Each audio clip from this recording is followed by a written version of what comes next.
Merci d'être de notre pour vous informer. Bienvenue dans votre édition du journal. Le président de transition, président de la République, chef de l'État, général Mohamed Idriss Déby Itno, a présidé ce 29 janvier 2024 au palais de Touma un conseil extraordinaire des ministres. Suivez le compte rendu avec le ministre de l'Aménagement du Territoire, Mohamed Assili Khalata. Du conseil de ministres.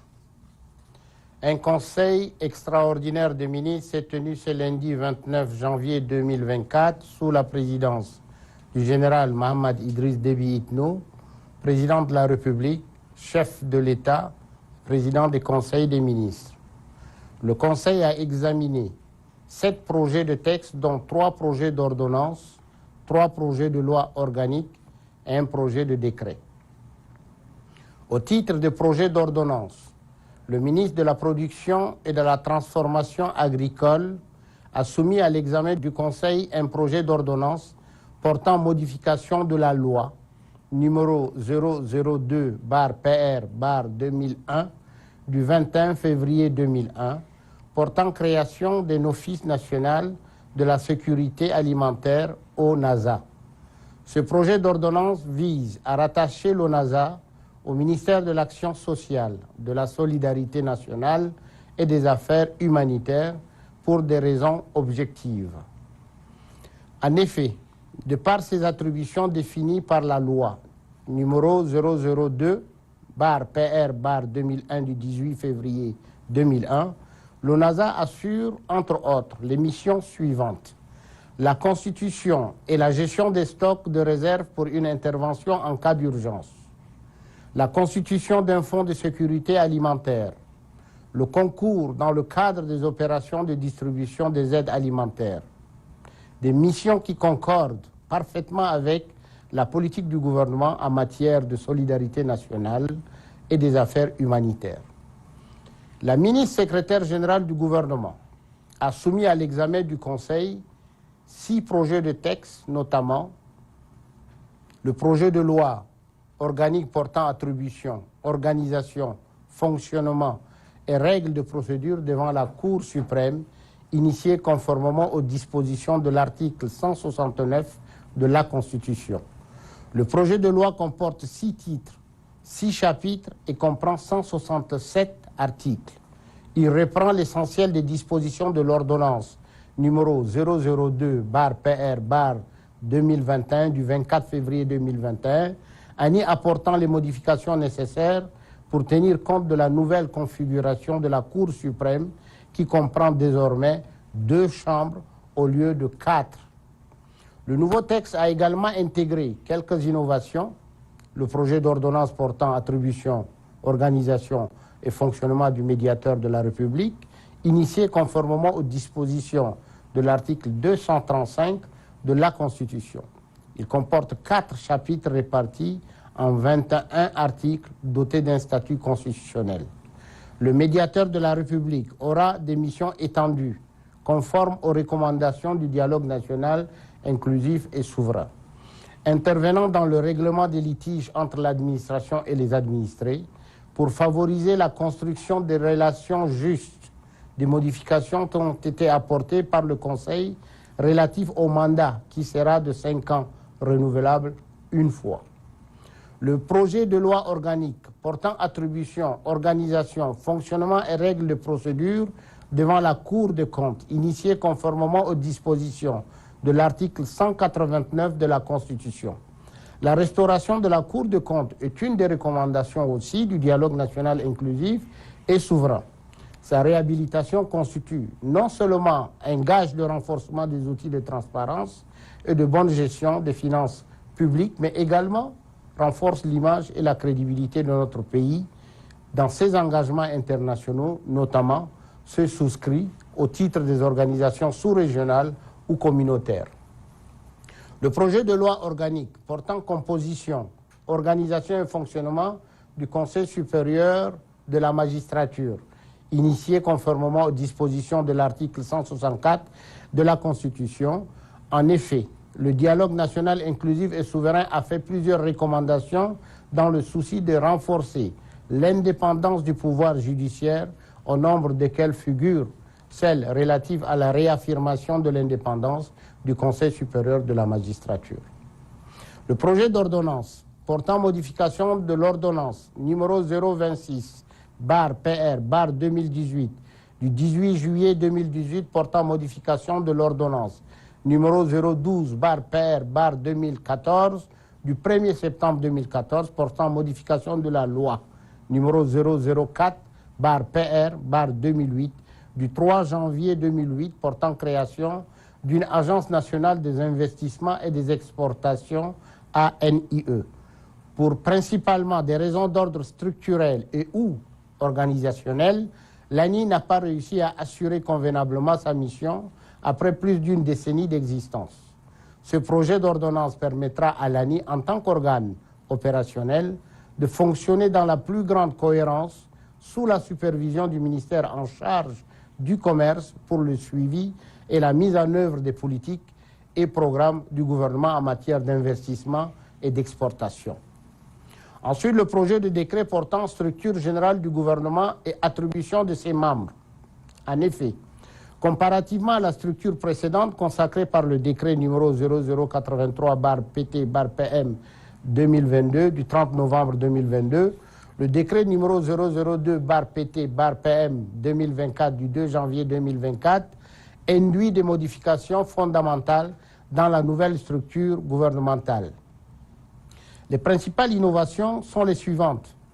Le ministère des Affaires étrangères, de l'intégration africaine et des Tchadiens de l'étranger prend désormais l'appellation ministère des Affaires étrangères et des Tchadiens de l'étranger, avec la suppression du volet coopération internationale qui revient au ministère en charge du plan.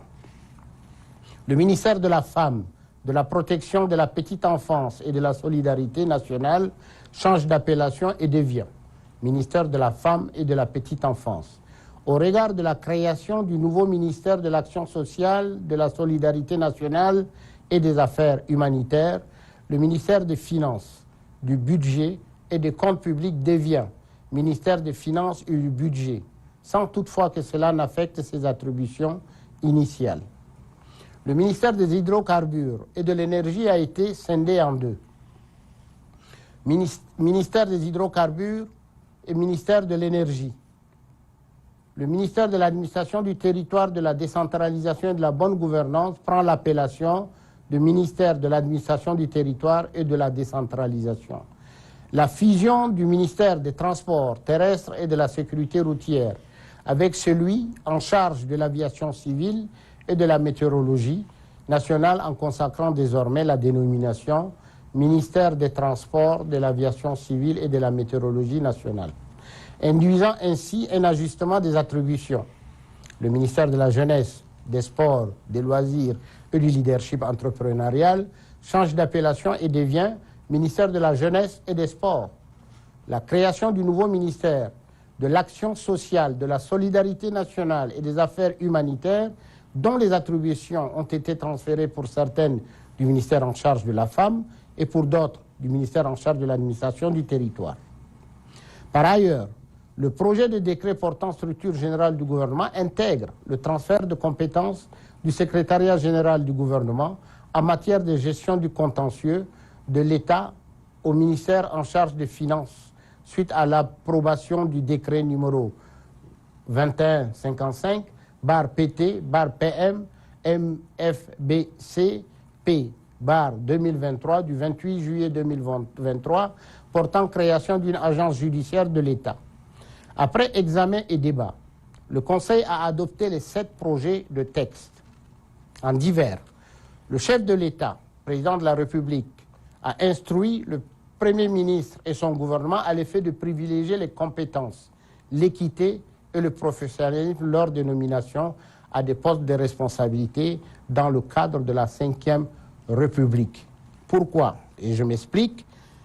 Beaucoup de réflexions ont été faites sur le fait que quand les ministres sont nommés dans une administration et que plus tard ils partent, beaucoup de fonctionnaires partent sans laisser des archives pour le ministère.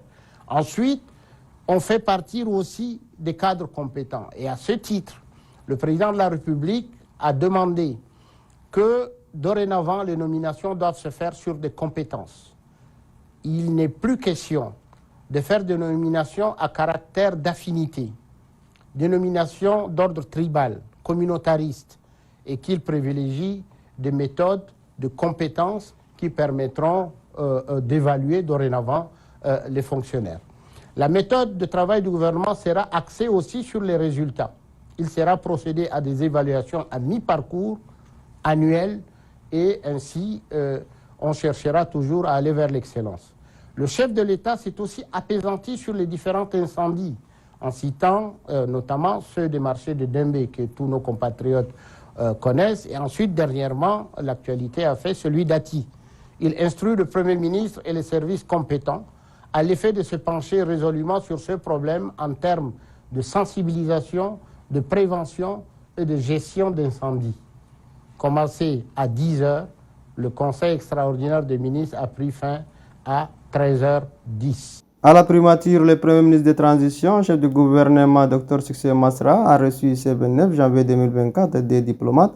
Il s'agit de la coordinatrice résidente du système des Nations Unies au Tchad et l'ambassadeur extraordinaire et plénipotentiel de la République centrafricaine. Suivez le reportage de nos confrères de la primature. Kakiomia, coordinatrice résidente du système des Nations Unies au Tchad, ce lundi à la primature. À la tête d'une importante délégation composée des responsables des différentes agences du système des Nations Unies présentes au Tchad et se relevant des institutions de Bretton Woods, la diplomate onusienne est venue présenter ses civilités au Premier ministre Dr Succès Masra et dévoiler les nouvelles orientations du système des Nations Unies ainsi que celles des bailleurs de fonds pour le Tchad. Des orientations précises qui visent à répondre parfaitement aux aspirations légitimes de la population. Le Premier ministre Dr Succès Masra, qui accorde une attention particulière aux propos de la diplomate onusienne, rappelle à ses hôtes le plan actuel de la politique du gouvernement qui vise à impulser une nouvelle dynamique au décollage et à l'émergence du Tchad avec comme priorité, entre autres, l'éducation, la santé, l'énergie, l'eau, la bonne gouvernance et les questions humanitaires. Un plan parfait qui reçoit l'approbation et l'accompagnement sans retenue des agences du système des Nations Unies et des partenaires financiers, a réitéré Violette Kakiomia. Nous sommes venus en grande famille cet après-midi pour féliciter son Excellence Monsieur le Premier ministre pour sa nomination à la primature. C'était notre première réunion pour aussi parler de notre coopération avec le Tchad, l'écouter par rapport à la priorité de ce gouvernement et aussi retirer notre engagement pour appuyer, continuer à travailler en suivant les priorités nationales. Nous sommes ici avec l'ensemble de familles du système des Nations Unies, mais aussi avec les institutions financières internationales, la Banque mondiale et le FMI. La diplomate onusienne s'en va et dans le même décor, l'ambassadeur extraordinaire et plénipotentiaire de la République centrafricaine, Jean-Bertrand Léopold Biamba, fait son entrée. Porteur des messages du Premier ministre de la RCA, le diplomate centrafricain qui laisse filtrer le contenu du pli fermé, confie que ce sont des mots de félicitations du Premier ministre centrafricain Félix Moloua à son homologue tchadien, Dr Succès Masra. C'est tout simplement une visite de courtoisie. Vous savez aussi bien que moi que M. le Premier ministre de transition vient de prendre fonction il y a moins d'un mois. Il était nécessaire que nous venions lui souhaiter la bienvenue, mais également en profiter pour lui transmettre les salutations, les vœux et lui remettre les documents de la part des autorités centrafricaines. Pays limitrophe du Tchad, la République centrafricaine partage des réalités culturelles communes, dispose des engagements communs face aux défis communs avec le Tchad et ces deux pays voisins appartiennent également à plusieurs organisations internationales communes. Et puis le ministre d'État, ministre de la Femme et de Protection des Petites Enfants, Amina Priscille Longo, a fait une déclaration relative à la 34e célébration de la Semaine de la Femme tchadienne et Journée internationale de la Femme. Suivez un extrait de ses propos au micro de Zénaba Clémence. Du 1er au 7 mars prochain sera célébrée la 34e édition de la Semaine nationale de la femme tchadienne en prélude à la Journée internationale de la femme. En effet, si la célébration de la Journée internationale de la femme a pour objectif de mettre en exergue les efforts déployés pour exiger la réalisation des droits des femmes et leur participation au processus politique et économique, la Semaine nationale de la femme, quant à elle, est une période de réflexion et des contributions de la femme tchadienne au développement. C'est donc pendant toute une semaine que les femmes tchadiennes, accompagnées des hommes aussi, se mobiliseront pour porter haut leur voix afin de réaliser leurs droits dans les domaines politiques, économiques et sociaux. Ainsi, cette année, le site national retenu est la ville d'Amtiman, chef-lieu de la province du Salamat. Les femmes des 23 provinces échangeront sur le thème général qui est « Femmes et défis de la Ve République » avec comme sous-thème principal la participation des femmes dans le processus électoral post-transition. Ce thème d'actualité revêt une importance capitale car la transition offre aux femmes tchadiennes une opportunité de s'investir davantage dans les instances de décision au regard des pertinentes recommandations issues du dialogue national inclusif et souverain.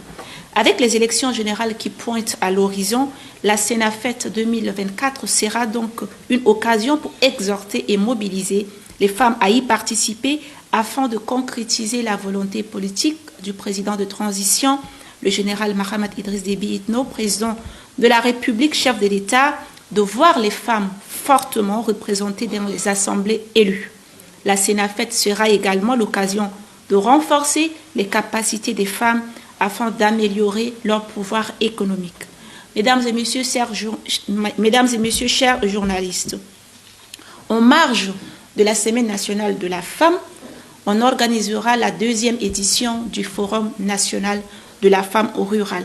Il vous souviendra qu'en 2021, nous avons organisé la première édition de la femme rurale à Mongo. Et ça a débouché à la mise en place d'un cadre de concertation, de sensibilisation et d'expression des femmes vivant en milieu rural.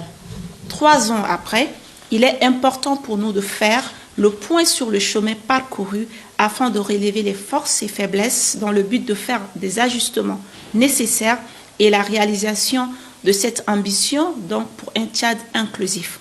Le souci qui nous anime est justement de ne laisser personne de côté dans la marche vers le développement de notre cher pays.